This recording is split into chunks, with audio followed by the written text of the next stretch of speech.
Hi, I want to show you a strain gauge wiring tip here today. I'm Kevin, a project manager here at Micro Measurements, and a very common wire that's used in strain gauge installations is the single conductor solid enameled wire. This is usually a very thin gauge wire. It can be a 34 or 36 gauge. Micro Measurements sells three varieties of this wire. One is type AWN. This comes in three colors. I have two of them here. It comes in red, green, black, and sort of a white color. The other, it also comes in two gauges. The other is type AWP. The difference is the enamel and the temperature range at which the wire is good for. The AWN wire has a nylon enamel. The AWP wire has a polyurethane enamel. There's a third type of wire that has a polyimide enamel.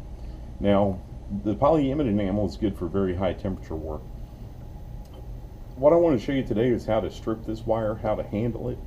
When you pull it off a coil, make sure you let it come off straight, sort of tangential to the coil, to avoid any kinks in the wire which will become weak spots later. There's a wire cutter here, and I want to show you how to tin this wire. Now, the AWN and the AWP can be tinned using this technique.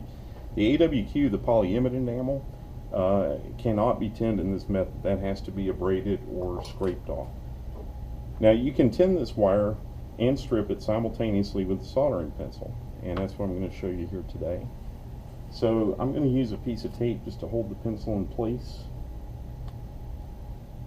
And the way you do this is we're going to put a bead of solder on the end of the pencil.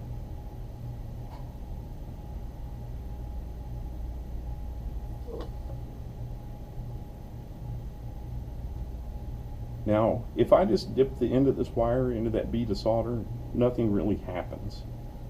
You've got to add flux. What I'm using here is the 361A solder from Micro Measurements. This is a rosin core solder, and when I add the solder, what I'm really doing that will help this process is adding flux.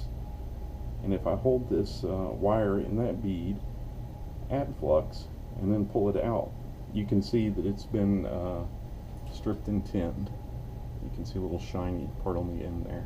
So now I can solder this to the strain gauge and continue to work. Again, this technique works with the type AWP wire and the AWN wire.